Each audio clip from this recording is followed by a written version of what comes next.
مرزا غلام احمد قادیانی نے کہا کہاں خطا کھائی ہے جس سے آپ نے اس نے اپنے آپ جس میں اس نے اپنے آپ کو ذلی نبی کا دعویٰ کیا ہو.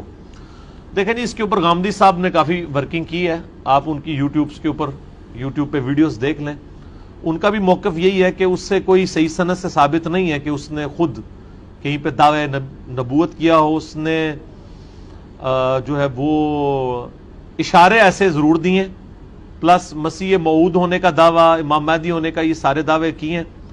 اور ایک ان کا گروہ بھی لاہوری گروپ ایسا ہے جو ان کو مجدد مانتا ہے اور امتی نبی نہیں مانتا.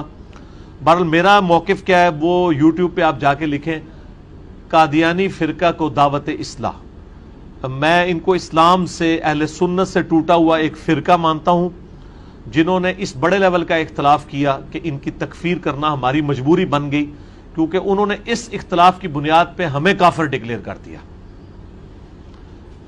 اور انہوں نے کہا جو غلام احمد قادیانی کو نبی نہیں مانتا ہم اسے کافر سمجھتے ہیں. تو جو ہمیں کافر کہہ رہا ہے پھر ہم حق رکھتے ہیں کہ ہم اسے کافر کہیں. اور میں نے کئی دفعہ یہ گولڈن کوٹ اپنا بیان کیا ہے لوگوں کے سامنے کہ اگر قادیانی ہمیں کافر کہنا چھوڑ دیں تو ہم ان کو کافر نہیں کہیں گے.